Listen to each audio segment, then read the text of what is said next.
बिस्मिल्लाहिर्रहमानिर्रहीम अस्सलाम वालेकुम। तमाम स्टूडेंट्स जो 9th क्लास में पढ़ते हैं वो ध्यान से ये क्वेश्चंस नोट कर लें, आपके पेपर्स में आने हैं, फिर बाद में पछताएंगे। ये क्वेश्चंस लाजमी जो है वो नोट कीजिएगा और इन क्वेश्चंस को आपने मस्ट करना है, क्योंकि इस दफ़ा पेपर्स जो हैं वो स्मार्ट सिलेबस में भी आ रहे हैं और पेपर स्मार्ट सिलेबस से हट के भी आ रहे हैं। तो लाजमी ये क्वेश्चन नोट कर लें ताकि शॉर्ट टाइम के अंदर आपको बहुत फ़ायदा हो सके। तो सबसे पहले आप तमाम स्टूडेंट्स से रिक्वेस्ट है, चैनल पे नए हैं तो आपको वेलकम, सब्सक्राइब लाजमी कीजिएगा और वीडियो को लाइक शेयर कीजिएगा तमाम बोर्ड्स के स्टूडेंट्स, ताकि बाकी स्टूडेंट्स को भी आपकी वजह से फ़ायदा हो सके। प्लाज्मा फिज़िक्स जियो फिज़िक्स में डिफरेंस जो है वो आपने करना है। बेस जो क्वांटिटीज़ और ड्राइव्ड क्वांटिटीज़ है उनमें आपको फ़र्क और मिसालें आनी चाहिए। बेस यूनिट्स ड्राइव्ड यूनिट्स में फ़र्क आना चाहिए। एटॉमिक फ़िज़िक्स और न्यूक्लियर फ़िज़िक्स में फ़र्क पता होना चाहिए। मैकेनिक्स और इलेक्ट्रोमैग्नेटिज़म के अंदर जो है वो फ़र्क आपको आना चाहिए। स्टॉप वॉच मैकेनिकल है, डिजिटल स्टॉप वॉच, उसमें डिफरेंस। वर्नियर कांस्टेंट से क्या मुराद है, उसका लीस्ट काउंट पता होना चाहिए। लीनियर और रैंडम मोशन की तो तारीफ़ है वो आपको आनी चाहिए। स्केलर्स वेक्टर्स में फ़र्क आने चाहिए। फासला डिस्प्लेसमेंट में फ़र्क आना चाहिए। यूनिफॉर्म स्पीड और यूनिफॉर्म वेलोसिटी में फ़र्क। फ्रिक्शन को कम कैसे किया जा सकता है उसके तरीके। इनर्शिया का कानून, मोमेंटम की तारीफ़, फार्मूला, मैस और वज़न जो है उसमें आपको जो डिफरेंस है वो पता होना चाहिए। उसके बाद ये आपके सामने स्क्रॉल डाउन कर रहा हूँ, आपके सामने जूमिंग की है। फ्रिक्शन के फ़वाइद और टार्क और कपल में फ़र्क आपने करना है। गाड़ियों की ऊंचाई मुमकिन हद तक क्यों कम रखी जाती है। रिजिड बॉडी की डेफिनेशन। लाइक और अनलाइक पैरेलल फोर्सेस में फ़र्क।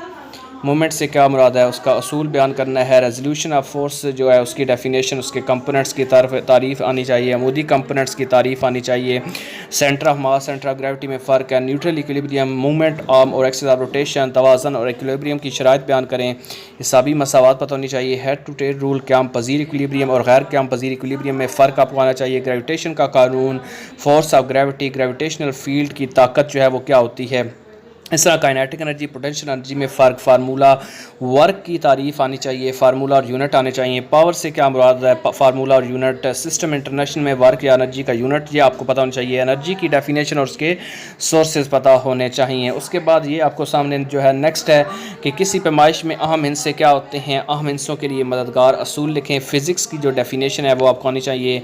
उम्र का अंदाज़ा सेकंड में लगाना है। Metre rod, screw gauge, least count आपको आना चाहिए। ग्रेविटेशनल एक्सेलरेशन, हरकत की दूसरी और तीसरी जो मसावात है, इक्वेशन है वो आपको आनी चाहिए, यानी इक्वेशंस ऑफ मोशंस आपने करनी है। सर्कुलर वाइब्रेटरी मोशन में फ़र्क पता होना चाहिए। Banking of road, centripetal force, rolling friction, उसके बाद navigation system, solar heating housing system, biomass, mechanical energy heat energy में कैसे तब्दील करते हैं। ज़मीनी कटाव से क्या मुराद है। न्यूक्लियर फ्यूज़ जो है उससे एनर्जी का असूल कैसे मुमकिन है। फोर्स कब वर्क करती है और हुक का कानून बयान करें, ये आपको आना चाहिए। उसके बाद जो है यंग्स मॉडुलस है ये आपको आना चाहिए। थर्मोमीट्रिक माया की खसूसियात, थर्मल इक्विलिब्रियम से क्या मुराद है।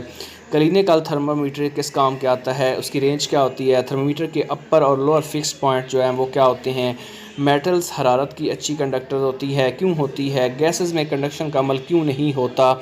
इंतकाल हरारत क्या है। धाती पत्री के इस्तेमालात। उसके बाद जो है गैस के मालिक्यूल्स की मोशन जो है वो आपको आनी चाहिए। उसके बाद फ्रिक्शन के नुकसानात जो हैं वो आपको आने चाहिए। उसके बाद जो है फ्रिक्शन के नुकसानात पता होने चाहिए कि फोर्स ऑफ ग्रेविटेशन को हम अपने इर्द गिर्द महसूस क्यों नहीं करते। जियो स्टेशनरी ऑर्बिट क्या है।